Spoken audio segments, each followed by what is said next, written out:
평범하게 사는 게 제일 어려워. 너무 열심히 하면 손해야. 너무 눈에 띄면 귀찮아져. 뭐든 중간이 제일 편해. 익숙한 말이죠. 덜 일하고 더 많은 보상만을 추구하는 것을 배우는 게 똑똑하게 살아가는 것이라는 거짓말. 그 거짓말은 달콤합니다. 달면 삼키고 쓰면 뱉는 현 시대에 맞서 오늘 그 진실을 알려드릴게요. 10분 안에 책 한 권. 안녕하세요, 장독대입니다. 여러분, 이카루스 이야기라고 아시나요? 아들 이카루스와 그의 아버지는 섬에서 탈출하려고 깃털과 밀랍으로 날개를 만듭니다. 너무 높이 날면 태양열에 밀랍이 녹고 너무 낮게 날면 바닷물에 젖어 날지 못한다. 이런 경고가 있었는데도 이카루스는 너무 높이 나는 바람에 밀랍이 녹아 추락하게 됩니다. 그래서 우리는 너무 높이 날지 말라 라는 말로 조금 과장하고 변형하며 우리의 생각에 수능의 규범이 안착합니다. 산업화 시대는 조직이 원하는 안전, 평균, 복제를 최고의 미덕으로 만들었고 무난하게, 안전하게, 드러내지 않고를 안전지대라고 생각하게 만들었죠. 하물며 어른들은 이렇게 말하기도 합니다. 안정적인 직장에 취직해라. 기술을 배워서 따박따박 월급 받아라. 공부해서 안정된 직장에 취직해라. 하지만 이를 반대하는 사람이 있었죠. 난 반대요. 잘 돌아가는 기계에 불순물이 튄 것처럼 살아라. 시금치 반찬에 모래알이 섞인 것처럼 살아라. 완벽함은 지루하고 아무런 특징이 없고 결함이 없다는 말은 아무런 흥미거리도 없다는 말과 같다. 라고 말한 그는 세스 고딘이었습니다. 그는 높이 나는 것보다 너무 낮게 나는 것이 더 위험하다고 말했습니다. 다만 산업화 시대가 우리에게 원하는 것이 높이 날 생각을 하지 않게 해야 한다는 것에서 더 부각되었을 뿐이라고 말했습니다. 맞습니다. 높이 날 생각이 없는 사람들이 줄을 이룬다는 건 그만큼 대체할 사람이 많다는 뜻이었습니다. 그리고 그들이 추구하는 최대한 낮게 날아라 라는 말의 가장 큰 위험은 안전하다는 착각이죠. 생각해보니까 진짜 나쁜 놈들이네. 산업주의자들은 사람들에게 안전과 복종이 가져다주는 혜택을 더 많이 꿈꾸도록 만들고자 했습니다. 그리고 모두가 소비의 쳇바퀴에 자신을 팔아 넘기도록 만들었죠. 우리는 새롭게 배우기보다 정답을 외워야 했고 변화를 시도하기보다 시험에 통과해야 한다고 배웠습니다. 나아가 힘있고 돈 있는 사람들과 어울려야 한다고 배우죠. 이로써 우리는 더 낮게 날 생각을 하게 되는 겁니다. 세스 고딘의 이카루스 이야기에서는 이것과 반대로 살아가는 사람들을 아티스트라고 말합니다. 아티스트, 뭔가 예술적이고 감각적이고 재능이 필요한 단어로 보이겠지만 세스 고딘이 정의한 아티스트는 조금 다릅니다. 새로운 틀을 구축하거나 사람과 사람을 잇는 일을 하거나 정해진 규칙 없이 시도하는 것. 아트를 하는 사람들은 가식적이고 소극적이고 업무적인 자세에서 벗어나 필요 없는 것들을 떨쳐버리고 숨을 곳과 핑계를 남겨두지 않은 채 핵심을 드러내 보이는 일을 합니다. 화가 이브 클랭은 말했습니다. 우리는 모두 아티스트이자 창조자이다. 다만 스스로 그 사실을 모를 뿐이다. 우리는 모두 사실 아티스트입니다. 우리가 오늘 말하는 아트는 적어도 아티스트인 채로 태어나야 한다거나 그것은 신이 주신 능력이라고 말할 수 없을 겁니다. 그럼 이제 우리가 선택할 수 있는 유일한 길이 보일 텐데요. 바로 안전을 뒤로하고 후회를 향해 달려가는 것. 내가 왜 그래야 되는데. 후회. 이카루스처럼 여러분에게 날개가 있다고 가정해볼게요. 날기 위한 적절한 고도는 얼마나 될까요? 안전한 중간지대란 어디를 의미할까요? 오늘 비가 올까요? 눈이 오진 않을까요? 그리고 지도는 어디 있을까요? 그러나 아트에는 정답이 없죠. 그렇기에 후회할 겁니다. 그리고 평생을 받아온 교육과 세뇌는 그 후회를 포기로 전환하도록 유혹할 겁니다. 그래서 어렵습니다. 아트는 선택을 받아서 느닷없이 찾아오는 성공이 아니죠. 평생의 습관이자 계속해서 더 많은 새로움을 창조하도록 스스로 격려해야 하는 아주 어려운 일일 테니까요. 그러나 지금처럼 세상이 삭막해지고 더 냉정해질수록 모순적이게도 우리는 더 적극적으로 인간적인 느낌을 중요히 여긴다고 합니다. 당연한 얘기지만 우리는 자신이 믿는 사람들의 말에 귀를 기울입니다. 여러분이 지금 누군가 그리워한다면 그들은 냉정하고 통찰력 있는 사람이 아니라 여러분이 귀 기울이고 싶어하는 사람일 겁니다. 그게 브랜드가 될 수도 있고 한 명의 인플루언서일 수도 있습니다. 그들이 구매하는 것을 나도 구매하고 싶고 그들이 가본 곳은 나도 가보고 싶은 거죠. 백종원님께서 한때 사랑받았던 이유는 설탕을 이래도 되나 싶을 정도로 너유 권위적인 느낌?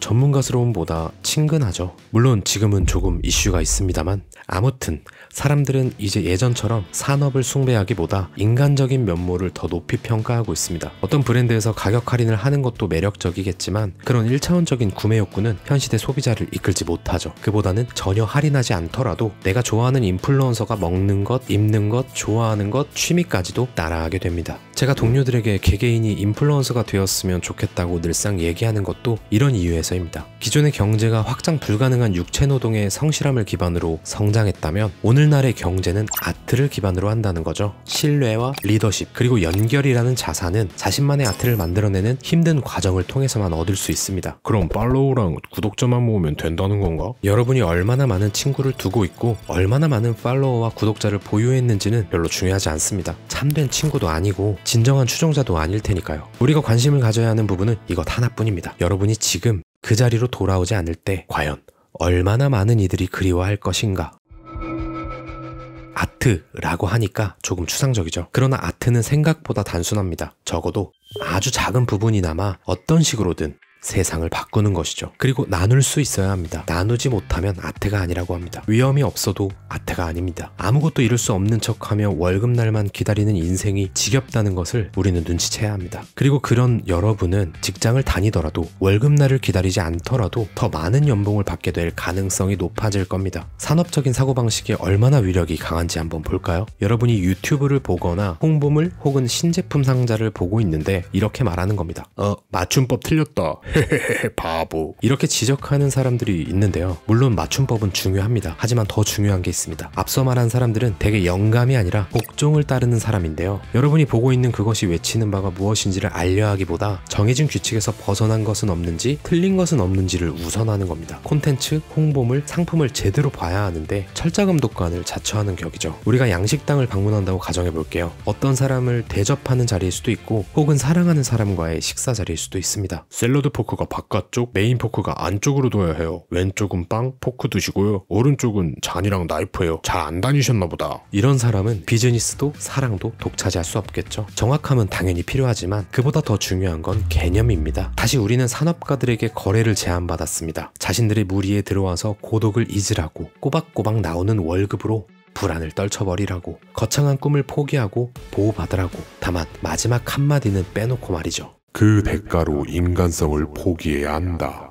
즉, 아트는 자만과 불복종을 모두 요구합니다. 우리는 직장에서 지각을 하게 되면 더 일찍 나오게 되는 벌점 제도를 체감해야 합니다. 쉬는 시간 접하는 수많은 광고는 힘들게 번 돈으로 소비를 하라고 부추김을 받게 돼서 쇼핑 습관을 들입니다. 유명 대학을 나와서 유명 기업에 들어가야 한다는 압박은 새로움을 창조하는 일에 도전하는 대신 생산 활동에만 익숙해지라고 말합니다. 여러분이 앞으로 아트를 하고 싶다면 새로운 습관을 만들어야 합니다. 첫 번째, 조용히 앉아있기. 두 번째, 이유 없이 새로운 것 배우기. 세 번째, 듣기 좋은 칭찬보다 솔직한 대답 요구하기. 네 번째, 다른 아티스트들에게 먼저 격려의 말을 건네기. 다섯 번째, 변화를 위해 다른 사람들을 가르치기. 여섯 번째, 자신이 만든 것을 과감하게 드러내기. 직장 일을 하면서도 아트를 해야 합니다. 작은 것부터 시작하는 겁니다. 작은 그림을 그리다 보면 훗날 세상을 바꿀 만큼 무시무시한 온 세상을 깜짝 놀라게 할 그림을 그리게 될 겁니다. 지금부터 말하는 세 가지 방법이 그 첫 번째 그림이 될 겁니다. 첫 번째, 보는 방법을 배운다.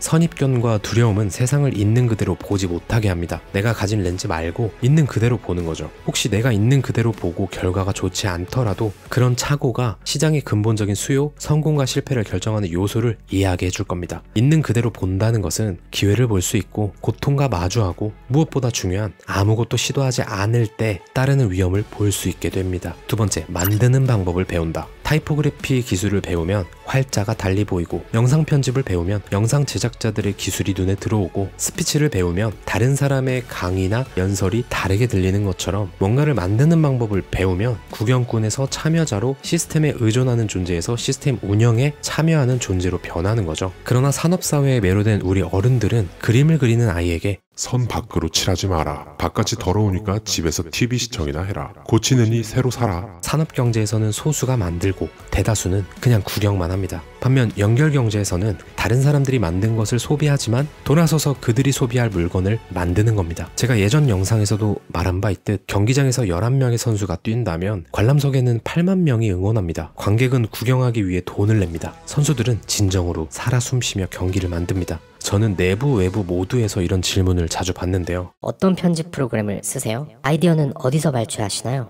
앞으로 뭘 하면 좋을까요? 도구, 수단, 스승보다 중요한 건 경험입니다. 당연히 어떤 분야든 안목이 필요합니다. 그러나 그 안목을 높이는 데 가장 일조하는 행위는 직접 만들며 실패하는 것 뿐입니다. 여러분이 지금 보고 있는 이 유튜브라는 플랫폼은 처음부터 모두 계획되었을까요? 좋은 아이디어였을까요? 20년 전 유튜브는 영상 소개팅 사이트였습니다. 현재 우리는 실패를 거듭해 바뀐 그들의 플랫폼을 통해 소비하지만 누군가는 돌아서서 소비할 영상을 만들듯 어떤 분야도 좋습니다. 여러분도 할 수 있습니다. 세 번째, 백지 상태에서 출발하라. 식당을 운영하는 데 있어서도 꾸준히 고수하는 마케팅과 시스템이란 없습니다. 어제와 똑같은 검색 엔진을 고수하고 지난주와 똑같은 광고를 그대로 사용하고 있다면 특별한 사건이나 매출 상승은 먼 나라 이야기입니다. 모든 분야의 아트들이 이렇습니다. 완전히 백지 상태에서 시작해야 하는 거죠. 어렵지만 나의 견해를 지키고 새로운 방식으로 해보는 겁니다. 그것도 맨 처음으로 돌아가서 말이죠. 그럼 점점 연결 가능한 언어로 이야기하게 되고 선택권을 쥔 청중이 요구하는 것과 조화를 이룰 수 있습니다. 더 자세히, 더 섬세하게 백지로 만들고 시작하는 겁니다. 설령 그 노력이 허사가 될 수도 있습니다. 그래도 그동안 갈고 닦은 능력이 휘발되지 않습니다. 그대로 무대를 옮기면 됩니다. 저는 온라인 사업을 하면서 랜딩 페이지의 기본 틀을 배우기도 했고 배달업 매장을 세팅하면서 노출률과 클릭률 그리고 구매 전환율을 이해했고 처음 포토샵을 배우던 때, 엑셀을 배우던 때, 나아가 일러스트 기본을 알아야 했고 그러면서 모두 다른 플랫폼에서 쇼폼 컨텐츠를 제작해보기도 했습니다. 특별한 건 없었습니다. 지금이야 전문 프로그램을 사용하고 있지만 휴대폰 앱으로 혹은 데스크톱 무료 편집 프로그램으로 시작했습니다. 일도 사적인 모임도 비슷합니다. 그냥 모임의 일원이 되는 게 아니라 중요한 포지션을 차지하세요. 귀찮을 겁니다. 책임이 필요할 겁니다. 심지어 당장 피부에 와닿는 보상도 없을 거예요. 모임에서조차도 구경꾼인 사람들은 평생을 소비자로 살 확률이 높습니다. 그러니까 자처하세요. 모두 여러분이 감당해보세요. 도랑을 팠을 때 보상을 받을 것이라는 확신이 있다면 사람들은 너도 나도 도랑 파는 기술을 배우려 들 겁니다. 하지만 사람들은 이끌고 개발하고 창조하는 일에 도전하길 주저합니다. 그렇게 했을 때 무슨 일이 벌어질지 두렵기 때문이죠. 소비자는 구경꾼입니다. 관람석의 팬들도 구경꾼입니다. 세스 고딘은 보랏빛소의 저자입니다. 마케팅의 구루죠. 마케터들은 이런 소비자들을 좋아합니다. 그들이 어떤 반응을 보일지 쉽고 확실하게 추측할 수 있습니다. 구경꾼, 소비자, 시청자는 분명 필요합니다. 저도 그런 분들을 필요로 하니까요. 그런데 아트와 비아트를 떠나 한번 자신에게 물어보세요. 구경만 하는 안락지대의 삶이 아깝지 않은지. 유명한 일화죠. 콜럼버스의 달걀 이야기로 오늘의 영상 마치겠습니다. 신대륙에서 돌아온 그의 성공을 탐탁지 않아 하던 귀족들은 칼과 배만 있으면 누구나 갔다 올 수 있을 듯. 누군가는 어차피 다녀왔을 곳 아닌가? 이런저런 트집을 잡으며 대수롭지 않은 비판을 했다. 콜럼버스는 미소를 지으며 질문했다. 그럼 이 달걀을 세워보시겠습니까? 귀족들은 돌아가며 시도하지만 모두 떼굴떼굴 굴러 떨어질 뿐이었다. 지켜보던 콜럼버스는 달걀을 들어 끝을 톡 아주 살짝 깨트려 평평하게 만들고 조용히 세워놓았다. 달걀은 서 있었다. 모두 당황을 금치 못했지만 그가 무슨 말을 하는지 모두 알 수 있었다. 누군가 어떤 일을 처음으로 이루어냈을 때 사람들은 비로소 그게 어떻게 가능한 것인지 이해하게 된다. 구경하지 말고, 시청하지 말고, 소비하지 말고 지금 당장 당신의 달걀을 찾아라.